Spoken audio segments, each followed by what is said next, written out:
One of the things that I really struggled with when I first started my career in sales all those years ago was just what the best sales job was for a beginner. With there being hundreds of different industries to target, loads of different sales roles, can definitely be a little bit challenging. So what exactly is the best sales job for beginners? Keep watching to find out more. What's going on, sales family? It's Fairhead from Sales Unveiled, once again helping slash through, as always, that's never going to get old, all of the misconceptions around sales, business, and of course personal development, and giving you the practical advice that you need in your day-to-day careers. Now, like a lot of you newbies watching this, going into sales was something that I never actually intended to do originally. You see, I came from a marketing background, but after a year or so of working there, I found that it was a little bit too tedious for someone like me, meaning someone who's got the memory of a goldfish. What were we talking about again? As such, I know just how daunting it can be, guys, to find the right sales role when you're first getting started within the industry. Last thing you're going to want to do is enter the sector and just be incredibly stressed out. I mean, that's the worst kind of way to enter sales, isn't it? Now, luckily, I worked pretty much every single sales role under the sun, and I've got the dark circles, overweight belly, and unfortunate receding hairline to prove it. I mean, look at it, it's flying back. In the video today then, guys, we're going to cover 4 particular sales roles and go into whether they're beginner friendly or not. You're also going to want to stick around to the end of the video, guys, where as always, I will have a bonus for yourselves, which will give my recommendations on the best particular sector to work in when working in sales. Like Kevin spilling his chili all over the place, let's jump into it. Before we do that though, we've got to put our guy back on the shelf. He's a real superhero, so I'm going to put him with the X-Men. Don't fool Kevin. 1, the sales researcher. So the sales researcher role is a relatively new one, but it's pretty much crucial in most B2B and Saas sales. Just a fancy way of saying business to business and software as a service sales. Essentially, this role allows you to scour LinkedIn, Cognizant, other sales databases and find the right customers, the right prospects to go after that fill your ideal client profile. Sales researchers would also then hand these leads over to sales development reps and other salespeople. So is the researcher role right for beginners? Now, I actually know quite a few different sales researchers who started in that particular role with 0 sales experience, and I've actually done quite well off the back of it. Another good thing about this role, if you are a bit of an introvert, is that you don't actually have to make too many sales calls or reach out directly to prospects. You're more going to be in the back end doing the actual research. That being said, if you're not very analytical or you get bored doing the same job day in, day out like this idiot would, then it might not be for you. I'm going to give this bad boy a 7 out of 10 in terms of being beginner friendly. 2, sales rep. Think of traditional sales, and this is likely the image that's going to come to your brain. A sweaty and panicky person trying to hammer the phones as much as possible without their prospects hanging up. Sounds a little bit autobiographical, doesn't it? I mean, look at that. Gross.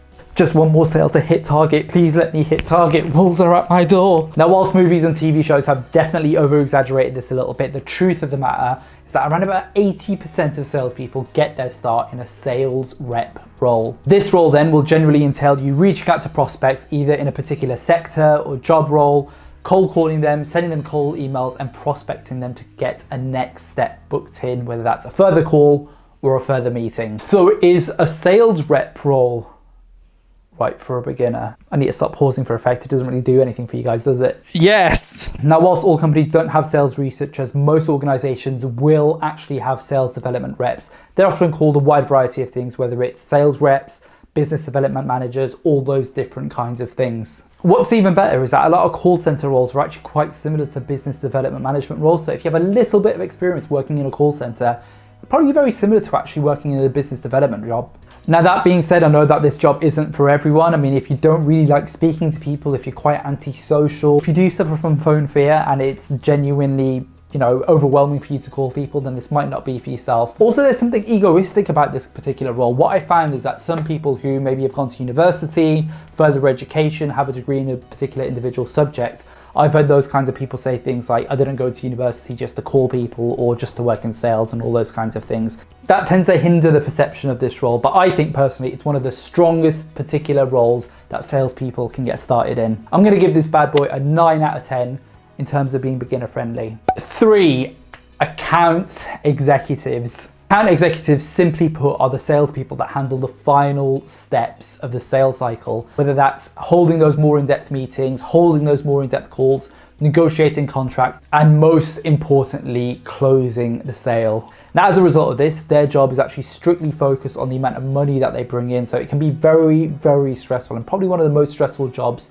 within the sales industry. So is this role beginner friendly? Honestly, not really, guys. In order to become a good account executive, in my opinion, you really have to know about your company, you have to know about your customers, and most importantly, you have to learn about your product. This typically only happens a few months into a particular role. I personally found that salespeople who start in the sales rep role and gradually move into the account executive role, or I've done some form of sales repping in the past, make much, much stronger, much better account executives. I'm going to give this 4 heads out of 10 in terms of being beginner friendly. Now, to further confuse matters, there are actually some roles out there that both combine the sales rep role and the account executive role as a 360 role. In my opinion, and according to Aaron Ross's incredible book, Predictable Revenue, one of the things I would actually recommend, let me put this down, would actually be to split out the role of a sales rep and an account executive. And as a sales rep, get good at the basics, get good at the fundamentals of, cold calling,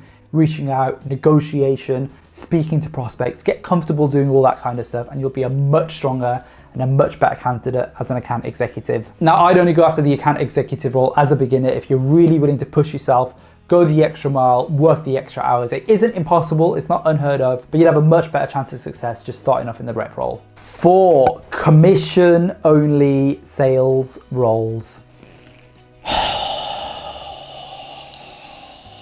Guys, you know my stance about these. If you're interested in my full thoughts, I've got the video that you can check out here.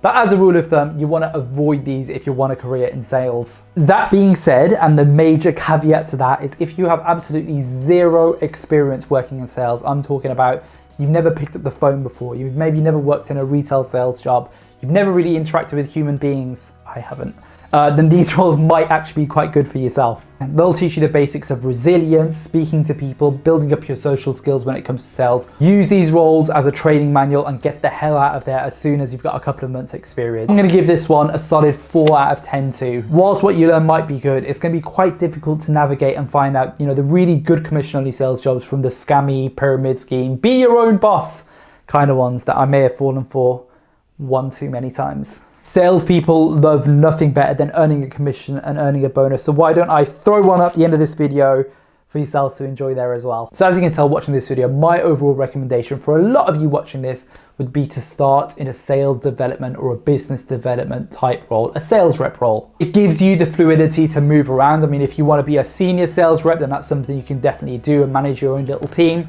Alternatively, if you want to get involved in the account executive side of things, the business development executive side of things, clear pathway for that there as well. That being said, what about the sector? I mean, what sectors should you be keeping an eye out for? What sectors are the best thing for new salespeople to work in? Now, in this idiot's experience, there's no better way to start your career in working in sales in 2021 than in the SaaS environment and the SaaS sector. That's basically a fancy way for saying software as a service. Software sales is growing massively and has grown massively over the 10 years. And as such, there's a wealth of roles out there for newbies to cut their teeth on, which sounds quite painful. What's even better is that a lot of these organizations are actually startups or venture capitalist backed, which basically means they're willing to pay top dollar and will pay incredibly well in their commission structures. But again, just this idiot's perspective, like a genuine idiot, like I relate to Kevin from The Office type idiot. But yeah, you want to know more about sales, business, and personal development? Well, thanks so much for sticking around for the end of the video, guys. Absolutely smash that subscribe and like button. As always, if you liked what you've seen here and you want to see more, leave a comment down below. Let me know what you're interested in. And until the next one, adios.